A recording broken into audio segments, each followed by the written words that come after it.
அனைவருக்கும் வணக்கம் friends. KL winning tips 3 PM Samruddhi draw number 20 14/9/25 guessing என்னென்ன வைப்போம். சரி, சண்டேனால கொஞ்சம் காலையிலே போட்டுலாம் அமைதியாக விட்டாச்சு, கொஞ்சம் லேட்டானால. So week chart, daily chart, மந்தில் ஒரு ஐடியா. ஸோ அதுக்கு முன்னாடி நேற்று ஒரு ரிவ்யூ பார்க்கலாம். ரிவ்யூவில் சூப்பரான ஒரு கெஸ்ஸிங் அருமையாக பிடிச்சிட்டோம். 962ன்னு தெரிஞ்சுங்களா? 961 ரிசல்ட்டு. ரெண்டாம் நம்பரை 961. ஏன்னா 9 தான் ஏ போட்டுக்கான அதிகபட்ச வாய்ப்பாகும். 696 961 இந்த இடத்துலையே நிறுத்திக்கிட்டோம். 961 இன்னும் கொஞ்சம் யோசிச்சு நல்ல ஒரு பாயிண்ட்ஸ் பிடிச்சிருக்கலாம். ஆனால் சி போர்டு தான் நம்ம கவுத்துருச்சு. ஸோ இன்றைக்கான கெஸ்ஸிங் இருக்கிற ஆப்ஷன் சொல்கிறேன் பாருங்கள். ஸோ அந்த கெஸ்ஸிங்கில் வர ப்ளஸ் பாயிண்ட் உங்களுக்கு பிடிச்சிருந்தா எடுத்துங்க. எந்த ஒரு நம்பரும் கட்டாயம் கிடையாது. ஒன்லி ஃபார் கேரளா மாநிலம் மட்டும், அதர் ஸ்டேட்டுங்க செல்லாது.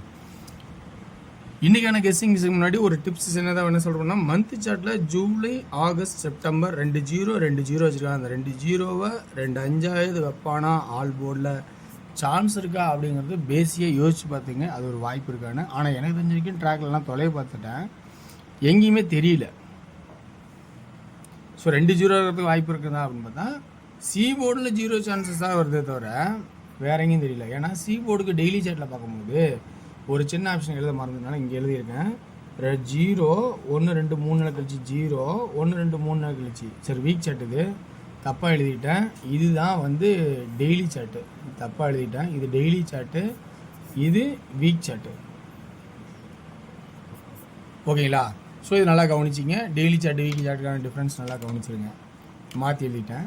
ஸோ அந்த கான்செப்டில் 2 0 2 நாள் 3 நாள் கணக்கு 0 3 நாள் கணக்கு 0வே வருமா, 3 2 1 0 அப்படின்னா 0வே வருமா அப்படிங்கிறது ஒரு பெரிய ஒரு சிந்தனைக்கான இடமா தான் இருக்குது. சரி, 0 இருக்கட்டுமா அப்படின்னு சொல்லி ஒரு அடைப்பில் வைக்கிறேன். ஓகேங்களா? 0 இருக்கான்னு ஒரு அடைப்பில் வைக்கிறேன். ஏன்னா இன்னும் அதோட ஒரு சிறப்பான ஒரு ஆட்டம் வந்து டெய்லி சார்ட்டில் வரதுனால இப்போ அந்த கான்செப்ட் காட்டுறதுக்கான வாய்ப்பாக இருக்கும். ஸோ 0 இருந்தால் 900, அதாவது 6 ஒரு நாள் 6 இன்னொரு 6 சென்டரில் அல்லது 1 வருமா அப்படிங்கிறத, இன்னொரு 6க்கான வாய்ப்பு இருக்கா அப்படிங்கிற அடைப்பில் 1 இருக்கா அப்படிங்கிறத கொஞ்சம் கவனித்து பாருங்க. ஸோ இந்த வாய்ப்பு கொஞ்சம் இருக்குதான்னு கொஞ்சம் கவனித்து பார்க்க வேண்டிய சுச்சுவேஷனில் இருக்குது. அடுத்து நம்ம பார்க்க போகிறது என்னென்னா, இந்த கான்செப்ட்டு இதில் இருக்கிற வீக் சார்ட் இருக்கிற ஆப்ஷன் முடியுது. அப்போ பிசி இந்த இடத்துல எப்படி ஆகலான்னா 60 65 10 15 அப்படின்னு வீக் சார்ட்டோட கெஸ்ஸிங்கில் வர மாதிரி இருக்குது. ஸோ இது இந்த மந்த் சார்ட்டில் வந்து 0000 இருக்குது, 0055 ஒரு கான்செப்ட் எது வருமா உங்களோட ஐடியாவில் இருக்கா அப்படிங்கிறத கொஞ்சம் யோசிச்சு பாருங்கள். அப்படிங்கிறத சொல்ல வேண்டியது இந்த இடத்துல ஒரு கட்டாயம் இருக்குது. ஓகேங்களா? சரி, இது ஒரு மாதிரி இருக்கட்டும். இப்போ சி போர்டில் 0 இது வந்து 5ன்னு வச்சுக்கோ. ஓகேங்களா? இது 5ன்னு வச்சுக்கோம். ஸோ 0 ஸ்ட்ரைட்டாக வந்தால் அப்போ 60க்கு 60 வரதுக்கான வாய்ப்பு ரொம்ப கம்மி தான். ஓகேங்களா? சரி, 6க்கு 6க்கு பவர் இருக்குது, 0க்கு 0க்கு பவர் இருக்குது அப்படின்னு ஒரு கான்செப்ட் ஒரு பக்கம் இருக்கட்டும். இதெல்லாம் மீறி வேறு என்ன இருக்கும் அப்படிங்கிறது இன்னொரு கான்செப்ட் பார்த்தோன்னா, இந்த டெய்லி சார்ட்டில் ஒரு ஆப்ஷனாக என்ன வருதுன்னா, இந்த 6 அப்படியே இந்த சி போர்டில் 6 இது வந்து இந்த போர்டு வந்து பார்த்தீங்கன்னா எக்ஸு ஒய்ஏ, இது இசட் போர்டு ஏபிசிம்பாங்க. ஓகேங்களா? அந்த கான்செப்டை சொல்லணும். இந்த 6க்கு இங்கே 6 வருது, அடுத்த நாள் மொத்தம் மேட்ச் ஆகலை. இந்த 3க்கு இங்கே 3 வருது, அடுத்த ஒரு நாள் மேட்ச் ஆகலை. இந்த 9க்கு 9 அல்லது 4. ஸோ அப்போ டாப்பாக இங்கே என்ன பண்ண போகிறோம், 9 ப்ராக்கெட்டில் 4. ஸோ அப்போ இந்த இடத்துல இதை தான் நம்ம கவனிக்க போகிறோம் ஃபஸ்ட் ஆப்ஷனாக. ஸோ இந்த இடத்துல இதை நம்ம கவனித்தாவே ஓரளவுக்கு நல்ல ஒரு வாய்ப்பாக இருக்கிறதுக்கு சான்சஸாக இருக்கலாம் நிறையா. இப்படி ஒரு பக்கம் இருந்தாலும் சைடில் இன்னொரு நம்பர் வச்சோம். நல்லா பறிச்சுங்க. 333 இருக்குது. அப்போ 3 1 3. அப்போ இதில் நம்ம டாப்பாக என்ன பண்ண போகிறோம்னா 9 3 இம்பார்ட்டண்ட்டாக ஃபஸ்ட்டு வச்சுக்கிறோம். 0 5 இருக்குங்கிறத ஒரு சைடில் நம்ம யோசிச்சுக்கணும். 9 3 ஒரு இம்பார்ட்டண்ட்டாக வச்சுக்கணும். 313க்கு 313, 9க்கு 9. அப்போ சி போர்டில் 3 அல்லது 9ங்கிற ஃபஸ்ட்டு அதிகபட்சமான வாய்ப்புக்காகவும் 0 5ங்கிறது இதனோட சிந்தனைக்கும் 4ங்கிறது பவருக்கும் ஒரு வாய்ப்பாக வச்சுக்கோம். ஓகேங்களா? ஸோ அடுத்த ஆப்ஷனாக பார்த்தோன்னா நமக்கு பி போர்டில் 5 ஆடி இருக்கான், 1 2 நாள் 5 அடிக்கான், 1 2 நாள் 5 ஆடும், ஆனால் ஆடலை. Right, okay. அப்போ அதை நம்ம தொடமாட்டான் அப்படின்னு நம்ம தெளிவாக இருக்கலாம். ஓகேங்களா? இப்போ என்ன ஆடலாம் அப்படின்னு பார்த்தீங்கன்னா, இந்த கான்செப்டில் எனக்கு தெரிஞ்சிருக்கும் சென்டர் போர்டு பொறுத்த வரைக்கும் 7 6 அப்படிங்கும்போது இந்த கான்செப்டில் வார சார்ட்டில் இருக்கிற ஆப்ஷன் தான் நம்ம பார்க்குறோம் ஹையஸ்ட்டாக. அப்போனா இந்த இதில் நம்ம இந்த கான்செப்ட் 7 6 7 7 6 7. ஸோ அப்போ இந்த இடத்துல 7 அப்படிங்கிற இன்னொரு வாய்ப்பாகவும் நம்ம பார்க்குற சுச்சுவேஷன் இருக்குது. புரியுங்களா? ஸோ இந்த கான்செப்ட் நம்ம கொஞ்சம் கவனிச்சு தான் ஆகணும். அடுத்து நம்ம ஏ போர்டு பார்க்கணும். ஏ போர்டு பார்க்கும்போது 7 1 7 அப்படி இன்னொரு 7 அல்லது 2. சரி, 7 அல்லது 2 அப்படின்னா 7ங்கிறது காமனாகவும் 2ங்கிறது இந்த 2 இந்த பெண்டிங் 297 297. ஸோ அப்படிங்கிற கான்செப்டாகவும் வர மாதிரிக்கான வாய்ப்பு இருக்கா அப்படின்னு கொஞ்சம் கவனித்து பார்க்கணும்.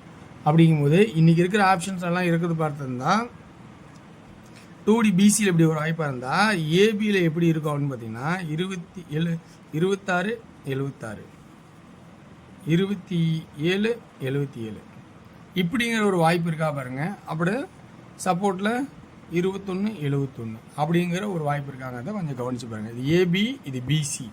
ஓகேங்களா? அதே பிசியில் இன்னொன்று 63 73 அப்படிங்கிற நம்பரும் நம்ம ஆட் பண்ணி தான் ஆகணும். ஓகேங்களா? ஸோ அந்த கான்செப்டையும் நம்ம பார்க்கணும். இப்போ நம்ம 3Dக்கு பார்ப்போம். 3Dக்குன்னா ஏ போர்டில் 7 அல்லது 2 அப்படிங்கிற கான்செப்டே நம்ம வச்சுக்கிட்டாலும் அடுத்த பி போர்டில் 6 6 7 அல்லது 2 7 7 அப்படிங்கிற கான்செப்டாகவும் சி போர்டில் சில இடத்துல 769 269 773 279 அப்போ 273 779. ஸோ அப்படிங்கிற 3 9ங்கிற கான்செப்டே அதிகபட்சமாக எடுக்கிறோம். ஓகேங்களா? இதான் ஓகே. இதுதான் எனக்கு தெரிஞ்ச ட்ராக். இந்த ட்ராக்கில் உங்களுக்கு ப்ளஸ் பாயிண்ட் இருக்கான்னு கவனித்து பாருங்கள். இருந்தால் இதுலேருந்து எடுத்துங்க. ஓகேங்களா? அடுத்து நம்ம பார்க்க போகிறது டியரோட கெஸ்ஸிங். டியரோட கெஸ்ஸிங்கில் என்னென்ன ஆப்ஷன் இருக்குதுன்னு நான் சொல்கிறேன். உங்களுக்கு பிடிச்சிக்கா பாருங்கள். 1 PM ஷோவில் 2D 16 66 10 12 17 67 அப்படிங்கிற ஆப்ஷனாகவும் 3Dயில் 107 106 607 606 127 126 626 627 அப்படிங்கிற கான்செப்டாகவும் வருதா பாருங்கள். ஸோ அடுத்து நம்ம 6 PM ஷோவில் பொறுத்த வரைக்கும் ஏபி இந்த இடத்துல 27 25 77 75 ஒரு இம்பார்ட்டண்ட்டாக பார்க்குற மாதிரி எனக்கு தெரியுது. அடுத்தது வந்து 3Dயில் 0ங்கிற சப்போர்ட் வச்சுருக்கேன். எக்ஸஸாக இருந்தால் கொஞ்சம் யோசிச்சு பாருங்கள். ஸோ எக்ஸஸ்ஸு இதில் உங்களுக்கு தேவைன்னா யோசிச்சு பாருங்கள். 270 275 770 775 அப்படிங்கிற கான்செப்டாகவும் கொடுக்குறேன். அதில் 8 PM ஷோவில் 2D உங்களுக்கு 19 16 12 3D 196 192. ஓகே வர்ஸ், இதுதான் என்னோட கெஸ்ஸிங். பிடிச்சா எடுத்துக்கங்க. வெற்றி பெற வாழ்த்துக்கள், வெற்றி நிச்சயம். மற்றும் நாளை ஒரு சிறப்பான சந்திப்போம். நன்றி, வணக்கம்.